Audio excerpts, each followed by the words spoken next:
This is Senior Pastor Jamaal Bernard from the Christian Culture Center, and I want to welcome you to today's message. Wherever you're listening from, at home, in the car, or on the move, I believe this message is going to challenge, inspire, and help you grow. Now let's get into today's message.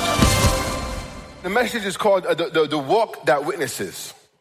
And the Walk That Witnesses, it comes out of this thing. I was in Australia, and Australia has a very atheistic viewpoint when it comes to schools, and a lot of the kids, especially if they were what they call Maori, and these are some of the indigenous individuals from New Zealand, and all over that area, the Pacific. And she asked me, she said, "Why do you come out and do what you do?"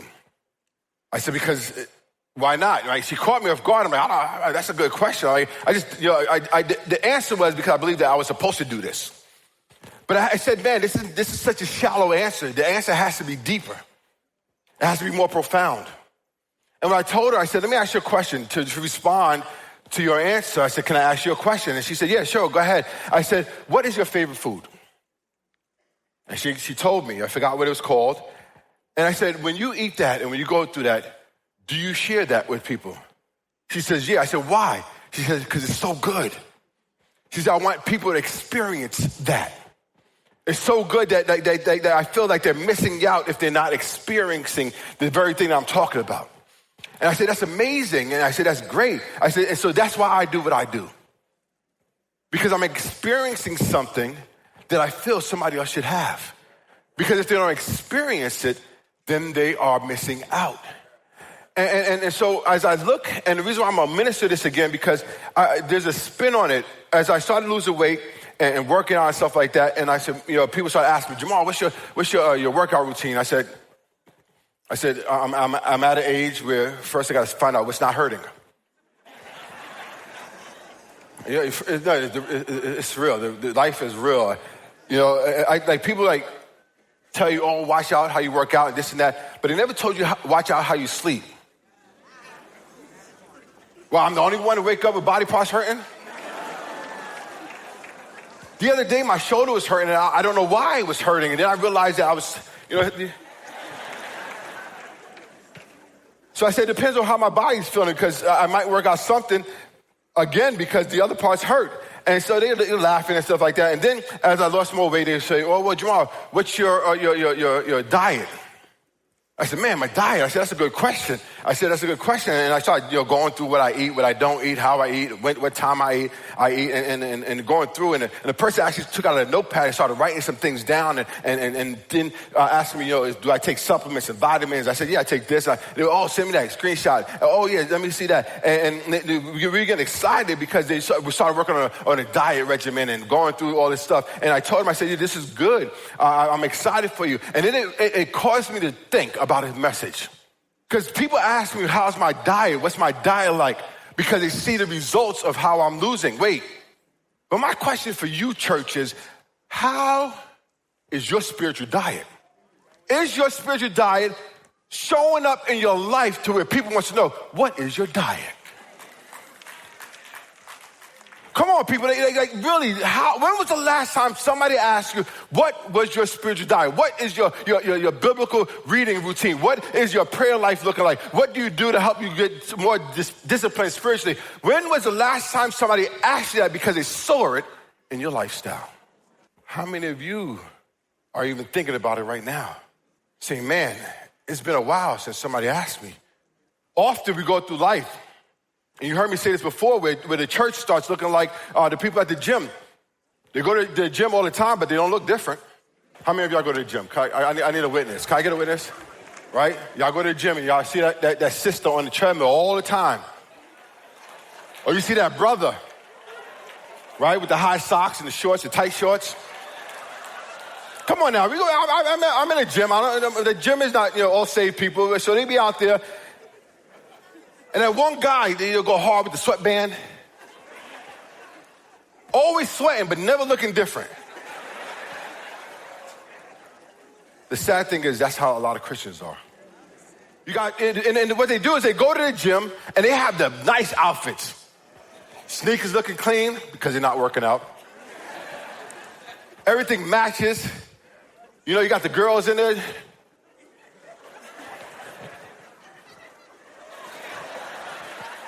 You got the guys in there trying to Man, that looked like the same arm as last week. Put that arm away. And how many Christians look like they go to church, but you see no difference? I'm just saying. So when I started thinking about this, I said, man, let's go to Matthew chapter 5, verse 13 in the Message Bible, because I love how it's read in the Message Bible, and I'm excited because when darkness gets bigger, when you have more darkness, people look for the light so they can find their way. And the world is getting darker and darker and darker. So Matthew chapter 5, and this is Jesus, talking about Jesus, and there's a conversation going on, and he says, let me tell you why you are here. He said, you are here to be salt seasoning that brings out the God flavors of this earth. If you lose your saltiness, how will people taste godliness? You've lost your usefulness and will end up in the garbage. He said, here's another way to put it. You are here to be light, bringing out the God colors in the world. God is not a secret to be kept. We're going public with this. As public as a city as public as a city on a hill.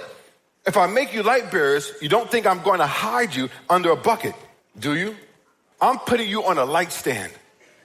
Now that I've put you there on a hilltop, on a light stand, shine. Keep open house. Be generous with your lives. He says, by opening up to others, you'll prompt people to open up with God, the generous Father in heaven. And remember, light travels faster than sound. So what people see in your life affects them far greater and faster than what they hear come out of your mouth. I forgot who said it, but he said the problem with the Christians tend to create atheists because their lifestyle doesn't match up with what they say. I try that again. They say Christians are some of the individuals that create atheists because their lifestyle and what they say never matches up.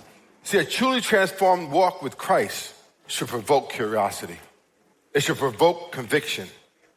And should provoke confidence in those who observe it. See, every believer is called not only to believe in Jesus, but to be a living reflection of him. Our walk with Christ should speak louder than our words.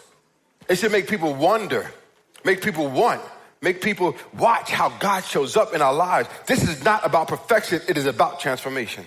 It's about walking in such a way that others can trace the footprints of God in our lives. I said it again. It's about walking in such a way that others can trace the footprints of God in our lives. So like I said before, number one, people should want what you have. Your walk with God should look so good that people want what you have. That you're out there doing life and you're representing God unapologetically, and you're going through, and I'm not saying that this walk is void of storms, this is void of trials and tribulation, but what happens is when you step out of that trial, when you step out of that tribulation, people are gonna say, wow, that looks so good. That's like I tell my daughters, we go skiing and snowboarding back in the days, and my wife used to laugh at me because I'm that go hard, I'm that guy. And so we go shopping, I go buy the ski pants, the ski jacket, the hat, the gloves, everything matches. They get the ski goggles and stuff like that. And my wife says, why do you do all this stuff? They said, they don't know how to ski. I said, yeah, but that's all right. They look good going down. And some of us as Christians, it's okay to look good going down, because what happens when you look good going down, you're going to look good coming back up. And people observe that and say, man, I need what you have. My life is broken. My life is ruined. I got trauma in my life. I got issues in my life. I need what you have because I've seen you walk your walk. I've seen you go and you don't cry, but you stand strong. You don't go and want to quit, but you stand strong. You stay focused in the midst of your world's coming down, but there's something about your walk. And I need that in my life. When was the last time somebody asked you about your walk? Let's go to Acts chapter 4, verse 13. And this is the Message translation. And I love how it reads in the Message translation, because sometimes the Message just puts it in a way that it's like a slap in the face. says they couldn't take their eyes off of them. Peter and John were standing there so confident, so sure of themselves. Their fascination deepened when they realized these two were laymen with no training in scriptures or formal education. They recognized them as companions of Jesus. But with the man right before them, seeing him standing there so upright, so healed, what could they say against that? You see, when people observe your peace, your joy, and your consistencies, they should desire the source of it. Often people see your peace, I need some of that peace. They say, no, you need the source of my peace. Some people say, I need some of that joy that you have. Oh, no, you need to meet the source of my joy. See, there's something different. Like people, I'm happy, and whatnot. But no, there's something about being connected to the source. Because if you're not connected to the source, your little glimpse of joy ends. See, Plato taught this. He said that all desires are drawn toward the good. When your lives are rightly ordered toward God, others intuitively sense the orientation toward the good and are drawn to it. There's this thing called mirror neurons.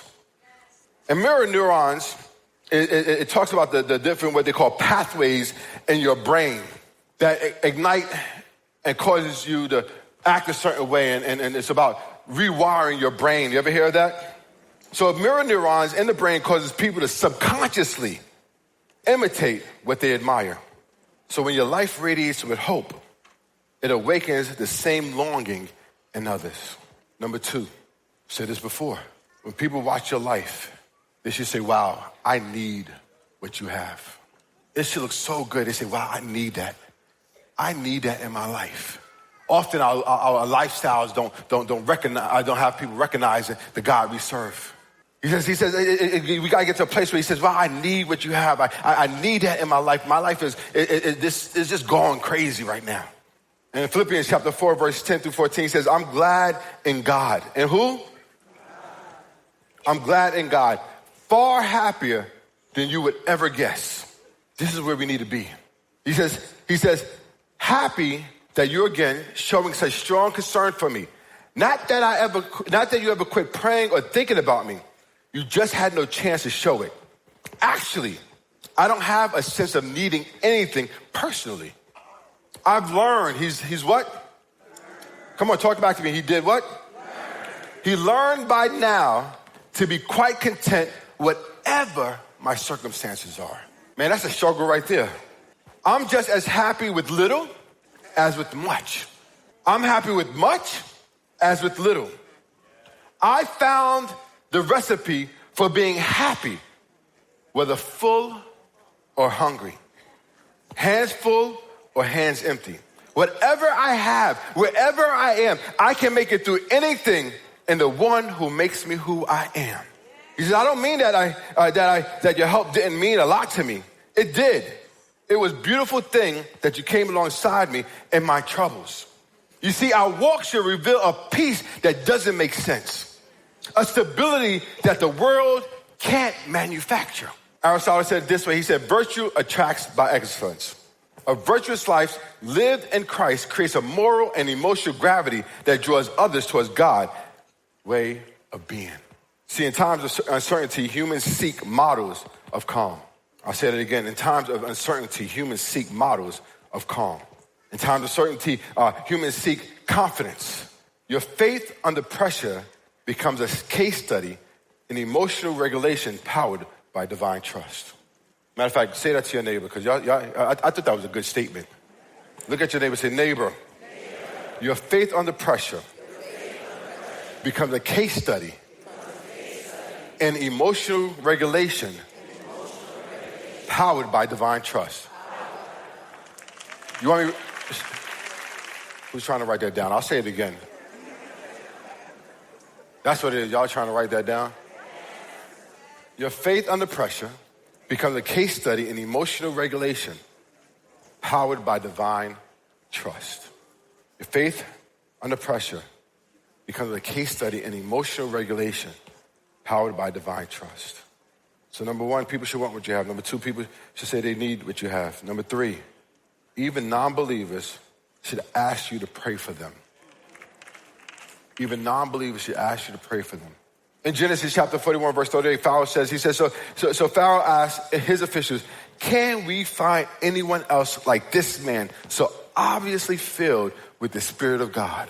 That's a significant statement because Pharaoh was astonished by the wisdom of Joseph. Joseph said, wait, whoa, it's not me who translates these dreams. It's a God who gives me the power to translate this dream. There's something about the power of God that Pharaoh saw and was amazed. When was the last time somebody saw the power of God resonating through you and was amazed?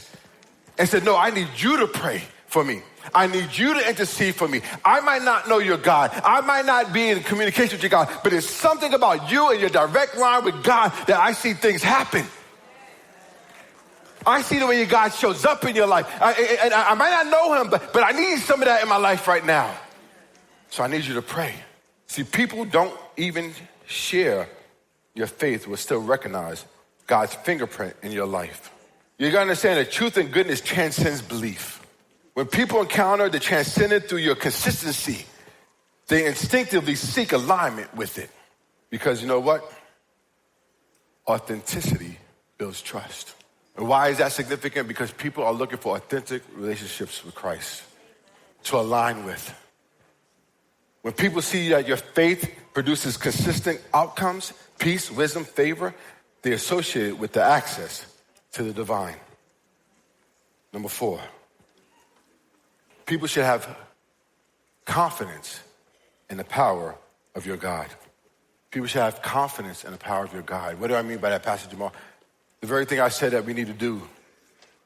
I referred to Daniel and King Darius, and he says that the king caved and ordered Daniel brought and thrown into the lion's den. And this comes out of these haters was watching and observing Daniel, and Daniel was doing what he did. He's gotten favor from so many of the kings throughout the history, some of that length of time. And, one King Nebuchadnezzar, Darius, and then you got King Nebuchadnezzar again. Does that sound familiar? But okay. Thank you. Somebody got that. And here is Daniel is doing what he does every day, representing God, having his disciplines, living a certain lifestyle, doing certain things. And what they said is they looked at Daniel and said, well, we're going to get him in trouble. We're going to trap him up. They looked at his closet to try to find something. They couldn't find anything. They said, no, we'll attack his relationship with God. We'll go after that his ability to commune with his God. And they said, hey, we got a good idea. Why don't you sign a decree that nobody can pray to any other God except for the God of Darius. And Darius said, oh, that's a good idea, not realizing what he was doing. And then, if they get in trouble, they'll be killed by lions. And so now Daniel's at a place where he's praying. He said, what did he say? After he saw the decree, he did what he normally did every day. He prayed. And often we start something in crisis, but the only thing we should be doing is just increasing it in crisis. People often come to crisis, oh, let me pray. Now you want to pray? And here it is. Daniel goes, and what did Darius say? This is what I love about it, because I think Darius had peace. He said, look, bro, I'm good. You're good. I'm good. He said, because what I realized as I observed this is Jamaalism. It's not in the Bible. He said, what I realized is that through your walk, I've come to certain conclusions. And one of the conclusions I have come to is that the power of your God. And he said that because of the power of your God, that he will deliver you from this situation. He will deliver you from the lion's den. And some of you right here in this building are facing the possibility of going into the lion's den. You're worried and you don't understand what's going on. But God is saying, I'll deliver you. You're good. You just got to understand the power of God. He says, look, I'm confident your God, to whom you are so loyal, is going to get you out of this. See, King Darius wasn't a believer, but he had confidence in Daniel's God because of Daniel's faithfulness. Confidence is contagious. It's the intersection of conviction and consistency. Say this to your neighbor. Say, neighbor, when we live in unwavering faith, it becomes a mirror through which others perceive the possibility of divine power.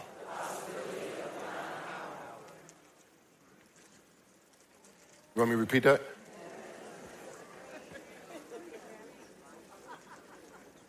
Confidence is contagious. It's the intersection of conviction and consistency. When we live with unwavering faith, it becomes a mirror through which others perceive the possibility of divine power. So we got to understand, humans learn by pattern recognition. So what they see repeatedly and the repeated evidence that your prayers produce peace and power, they begin to associate God with reliability. I'll say it again, you got to get this. Because what you do is how they see God. Find another neighbor, say another neighbor, you got to get this, another neighbor. No, everybody's not talking to you. If somebody's not talking to you, tap on them and say, this is what we do here. Say another neighbor. What they see repeatedly in your lifestyle determines how they see God.